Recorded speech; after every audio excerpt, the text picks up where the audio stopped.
Your Next 5 Moves. By Patrick Bet-David. Introduction. Before your first move. When I first watched Magnus, the documentary about Magnus Carlsen, I couldn't stop thinking about the parallels to business. Carlsen is a Norwegian chess prodigy who became a Grand Master at 13. Talk about a visionary. He is constantly thinking as many as 15 moves ahead. In doing so, he has the uncanny ability to predict and control what his opponents will do. I was also impressed by his meticulous preparation. Because Carlsen has played the game in his mind so many times before it actually happens, he is unflappable in the heat of battle. Plus, he has to deal with something founders and CEOs face all the time. He said, if you want to get to the top, there's always the risk that it will isolate you from other people. After watching Magnus, I continued to think about how much successful entrepreneurs and chess masters have in common. It didn't surprise me when I learned that Tesla and SpaceX founder Elon Musk started playing chess at a young age. He's able to see things more clearly in a way that no one else I know of can understand, his brother, Kimball, said. There's a thing in chess where you can see 12 moves ahead if you're a grandmaster. And in any particular situation, Elon can see things 12 moves ahead. That quote about Musk put everything into perspective. Most people don't think more than 1 or 2 moves ahead. Those people are amateurs and flame out quickly in business. Effective strategy is about making a move and being prepared to launch another series of moves based on how the market or your competition reacts. You must think beyond your first strike to execute an effective strategy. When you start to get really good, you anticipate how others will react and can deploy a series of moves that are nearly impossible to counteract. Though business is a game of thinking several moves ahead, this is not a book about chess. This book is about taking the vision and mindset of a chess master and applying it to business. In fact, you don't even have to know anything about the game. There aren't any specific chess examples in the pages that follow, but there are plenty of examples of successful men and women who think like winning chess players. People who don't think more than 1 move ahead are driven by ego, emotion, and fear. Your top salesman threatens to quit if you don't give him a raise. The emotional amateur responds by saying, nobody threatens me, or, we don't need him anyway. The practical strategist, on the other hand, is plotting his next moves. The same approach applies to parenting. Giving kids whatever they demand, whether it's candy, an iPad, or permission to skip piano practice, feels fantastic. They smile and tell you how much they love you. You also know that the alternative, an all-out tantrum during which venom and hatred will be hurled at you, will feel awful. This scenario shows you that, as with most business decisions, one is clearly the easier choice. The other, which entails thinking 5 moves ahead, is the more effective choice. I wish somebody had taught me to think this way when I was transitioning from salesman to sales manager to founder to CEO. At every stage of my development, this kind of critical thinking would have saved me millions of dollars and dozens of panic attacks. When I reflect on how I went from a hot-tempered, insecure, cocky health club salesman to a strategic, self-aware, confident CEO, I see that the key was learning how to think at least 5 moves ahead. Some of you overachievers may be wondering why only 5 moves ahead. There are 2 reasons. First, 5 moves is the sweet spot of thoughtful strategy and swift action. Though there may be times when you will want to think beyond 5 moves, such as at an annual off-site meeting or when you are analyzing a possible acquisition, or building a colony on Mars, thinking too many moves ahead can lead to paralysis by analysis. 5 moves is enough to make sure you are anticipating future outcomes and seeing moves and countermoves. The second reason is that, on a macro level, there are 5 moves you need to master to succeed in business. I've divided the book into these 5 moves to make sure you know exactly what you need to do to achieve success. There are many things I can't do. I'm 6'5" and 240 pounds but can't play basketball or throw a football. I can't write code or rebuild an engine from scratch. But if there's one thing I can do, it's help entrepreneurs and C-suite executives put together a strategy to conquer a market. When I sit down in a boardroom with a founder or a CEO, we approach strategy as a game. The only difference between business and chess, or Monopoly or Final Fantasy, for that matter, is that we're playing for millions, or billions, of dollars instead of bragging rights. With this mindset, leaders learn how to create the strategies that position them for growth. As an advisor to executives and a guide to students and aspiring entrepreneurs, one of the most common questions I get is, should I quit my job to start a business? Other frequent questions are, should I raise money by giving up equity or issuing debt? How do I set up my compensation structure to attract and retain C-suite executives or a 1099-based sales team? Should I expand globally now or wait until market conditions change? The simple questions in business are binary. Their answer is either yes or no. The trap is believing that all answers are binary. The answer to any question is actually a series of moves deployed in the proper sequence. Experts often make things worse by giving yes or no answers as if everyone fits into the same box. That's why, as you'll see, our first move is figuring out who you are and what you want. The other problem I see is a lack of planning. Enthusiasm can be powerful, as long as it's coupled with planning 5 moves ahead. Too many people want to make move number 5 without first going through the first 4 moves. There's a sequence to it. To reach the next level, you have to shift from one track and one move thinking to seeing many moves ahead. If you are clear that you want to be an entrepreneur, quitting your job may be move 4, or it could lead to a series of moves to create a lucrative position within your current company, becoming an entrepreneur, which we'll cover in Chapter 3. If you have a family and don't have any savings, quitting your job is definitely not move 1. In fact, you may not ever have to quit your job to become exactly who you want to be. The information in this book applies to people in all phases of life and at all levels of business. You may be a CFO who loves being a CFO or a freelancer who enjoys the variety and flexibility of being a solopreneur. One of the things I love so much about business is that there's a path for everyone, as long as you have self-awareness and the willingness to think 5 moves ahead. Regardless of which sequence fits your circumstances, what sets shrewd strategists apart is their ability to anticipate. The best military leaders have a knack for planning several moves ahead. The top fighters know how to set up their opponent. They may be willing to lose round 1 because a move that seems to be working against them early in the fight is actually being used to bait their opponent into a mistake in a later round. World-class poker players do the same thing, making a bluff and sacrificing chips early in the game to set into motion a series of moves that will ultimately bust their opponent. And though we don't necessarily think of Warren Buffett as a chess master, his sustained success comes from his patient, strategic approach. Buffett isn't trying to win a particular trade or even the quarter or year. He's making a series of moves to win the long game. NBA legend Kobe Bryant told me, less than 6 months before his tragic death, that when he was 13, he already knew he wanted to be one of the greatest basketball players of all time. At that time he was the 56th ranked player in the nation. He created a hit list of all the names ahead of him until, 5 years later, he passed them all and became a first-round pick right out of high school. Rumor has it that Michael Jordan used playing for the 1992 U.S. Olympic Dream Team as a way to learn the weaknesses of his teammates and use those weaknesses against them when he returned to the NBA. Both of these players were master strategists who were always thinking at least 5 moves ahead. You will need to think this way, too, especially if you plan on competing in your market and eventually dominating your industry.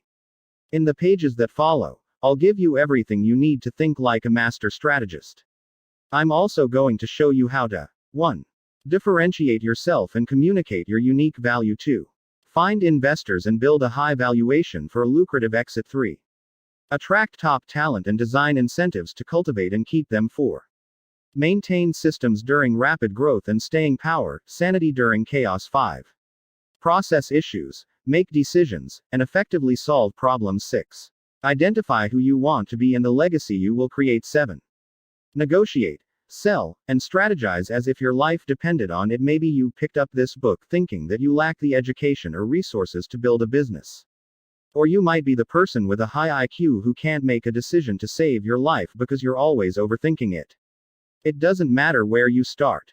If you have any doubt that someone can't grow to be an entrepreneur, consider my story. Anyone who knew me growing up would have labeled me least likely to succeed. You're going to see how I went from a guy who couldn't think ahead at all, and as a result had 26 credit cards with a total of $49,000 in debt, to a CEO. You'll see how I founded PHP Agency, a financial services marketing company with 66 agents in one office in Northridge, California, and, 10 years later, had grown it to more than 15,000 agents with 120 offices in 49 states and Puerto Rico. I'm proud of the fact that our agency is recognized for its unique diversity, millennial culture, and social media presence. We did it in the life insurance industry, which has a boring reputation. The average life insurance agent is a 57-year-old white man. Our average agent is a 34-year-old Latino woman. We haven't been successful because of our connections or thanks to any good fortune. In fact, my personal background proves that entrepreneurs can come from anywhere and don't have any qualities that you don't also possess. The least likely CEO. I grew up in Tehran, the capital of Iran. During the Iran-Iraq War in 1987, my family lived with the possibility of an attack at any moment. Even though I was only 8, the sounds still stick with me. Every attack began with a siren, and the sound alone could pierce your soul. Then a voice would warn of enemy planes crossing the border. Finally, we would hear the whistling sound of bombs falling through the air. After each whistle, we prayed that our shelter wouldn't get hit. I remember sitting next to my parents, frightened beyond belief. Finally, my mother had had enough. She told my dad that if we didn't leave the country, their son was going to get stuck and have to serve in the Iranian army. My dad realized that the surest way to fail would be to fail to act. My sister, my parents, and I got into our white, two-door Renault and headed toward Karaj, a city 2 hours from Tehran. To get there we had to cross a bridge. Right after we crossed, there was a massive flash behind us. Dad told my sister and me not to look back, but we couldn't help ourselves. I wish we had listened. When we turned around, we saw the devastation of a bomb that had dropped onto the bridge less than 100 yards behind us, right after we had crossed safely. I still have no words for it, other than to say that no one, much less two terrified kids, should ever have to witness something like that. I can replay that moment in my head as if it were yesterday. Times like that can break you, or they can build in you an amazing tolerance for pain and adversity. Somehow we managed to skirt disaster and escape. We lived in a refugee camp for 2 years in Erlangen, Germany, before eventually moving to Glendale, California, on November 28, 1990. When we arrived in the United States, I had just turned 12, spoke little English, and couldn't escape the horrible mental images of fleeing a war-ravaged country. Thanks to my parents' decision to make the right move in the face of life and death, I'm alive today, a proud U.S. citizen with a thriving business and a beautiful family of my own. When you learn to think 5 moves ahead, it may seem as though you're becoming a mind reader. What's actually happening is you've seen the moves so many times that you can anticipate what your opponent is going to say or do next. I bet you are wondering, can I do this? Can I truly go from a person who lacks experience to someone who thinks strategically and builds an empire? You might be saying, but, Pat, you have the gift of gab. You have the pedigree of an entrepreneur. You, Pat, are a lot smarter than I am. Smarter than you. Really. Consider the following. 1. I barely graduated high school. I had a 1.8 GPA, got 880 on my SATs, out of a possible 1,600, and never set foot inside a 4-year college. I was constantly told by friends and relatives that I would never amount to anything in life. 2. You think I have the gift of gab. At age 41, I still get teased about my accent. As an immigrant teenager, I was more scared of pronouncing certain words than I was of war. Words such as Wednesday, island, and government challenged me the most. That was when reruns of Gilligan's Island made the TV show really popular. You can only imagine how I pronounced both words, and how brutally I was teased for it. 3. My parents divorced after they arrived in the United States. I lived mostly with my mom, who was on welfare. Even though I was a tall kid who loved sports, I didn't play any because my mom couldn't afford the $13.50 monthly membership fee for the YMCA. 4. I enlisted in the Army at age 18 because I believed I had no other choice. At age 21, when those with the real brains were starting their careers, I was selling gym memberships at Bally Total Fitness. On the one hand, it would seem as though I had no business beating the odds. On the other, it was those very challenges that fueled my success. Had it not been for all the adversity I experienced, I wouldn't have had such a strong desire to succeed. Let's get this straight right now. I cannot teach you desire. If you prefer to avoid hard work, If you feel no desire to do something important with your life, there's not much I can do for you. This book is for people who are curious to find out what their best looks like and are looking for the right strategies to help them get there. They're not just looking for motivation. They're looking for proven strategies that work. They want to find effective formulas to speed up the process of getting to the next level. Does that sound like you? Speaking of formulas, I've been as diligent in looking for them as I've been in sharing them. Back in 2013, I started making videos about what worked for me in business. It was just me, my right-hand man, Mario, and a small Canon EOS Rebel T3 camera, which is typically used only for still photography.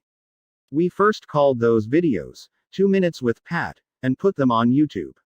Within a year, we had 60 subscribers and changed the name to Valuetainment. 3 years later, we had 100,000 subscribers and created a reputation for producing useful and practical content. In March 2020, we passed 2 million YouTube subscribers. Along the way, I advised people from all walks of life. At our first big conference in May 2019, called The Vault, 600 entrepreneurs from 43 countries in 140 industries traveled to Dallas to attend. They ranged from small startups to executives to a CEO running a business with top-line revenue of $500 million. Why did people spend their hard-earned money to fly halfway around the globe to attend that conference? Why all those subscribers? It's because all the philosophies and strategies I've learned are transferable. You can easily understand them and put them to use immediately. Many of my followers began calling themselves valuetainers and seeing positive results. Though we're not a traditional business school like Harvard, Stanford, or Wharton, Valuetainment has become a breeding ground for both successful executives and entrepreneurs worldwide. I firmly believe that entrepreneurship can solve most of the world's problems, and I have learned from experience not only how it can be done but how to teach it to others. From my personal conversations to our group meetings to tense negotiations, I'm putting every bit of wisdom I have into this book because I've seen it work and know you can achieve similar success. The path to achieving your goals in business in your hands is a complete playbook for accomplishing whatever vision you create. You'll learn not only the skills required but also the mindset required. Along the way, you'll see what it takes to be a better leader and human being. By the time you have studied all 5 moves, you will have everything you need to achieve whatever type of success in business you are after. The 5 moves are: 1. Master knowing yourself. 2. Master the ability to reason. 3. Master building the right team. 4. Master strategy to scale. 5. Master power plays. Move 1 is about knowing yourself, a topic rarely talked about in business circles. What you'll see is that thinking ahead is impossible without self-awareness.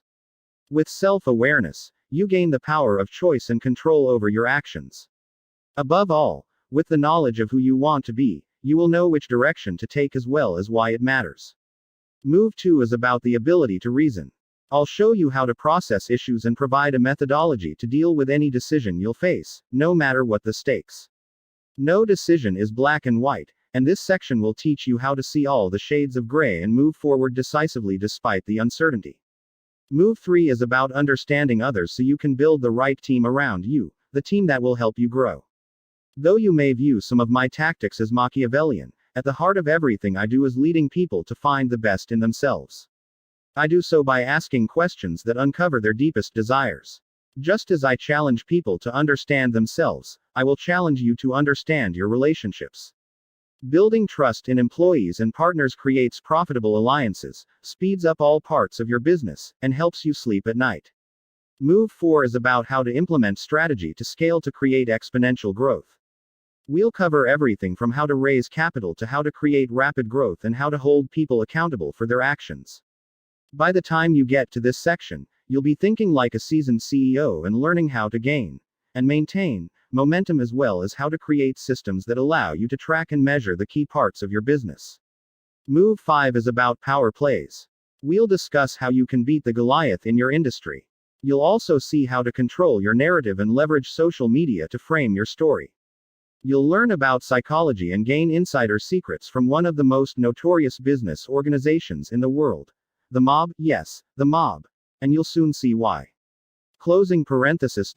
We'll close out with some incredible stories that show how winning entrepreneurs think 5 moves ahead. Even though I have no formal education, I have read more than 1,500 business-related books. I was, and remain, obsessed with learning. I've squeezed every bit of wisdom out of these readings and applied it to my business. As Valuetainment started to take off, I was able to interview many brilliant minds and strategists. It has served and continues to serve a dual purpose. I have been able to improve my own business and life, and, as a byproduct, viewers from all over the globe have benefited from this wisdom. To help you understand how the most successful entrepreneurs and strategists think and operate, I'm going to share their stories. These include people I've interviewed, such as Ray Dalio, Billy Beane, Robert Greene, Kobe Bryant, Patty McCord, and a host of mobsters including Salvatore, Sammy the Bull, Gravano. The book also includes people I've studied and admired from afar, such as Steve Jobs, Sheryl Sandberg, and Bill Gates. All of them are fascinating, and their stories will help bring my advice to life. The entire purpose of this book is to enable you, regardless of the position you're currently in, to thrive.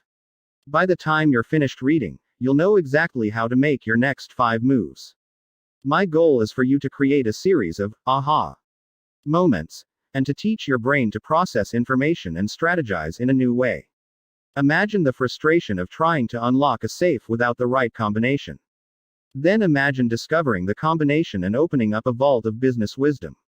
By reading this book, you'll gain the level of confidence of knowing not only what to do but also how to do it.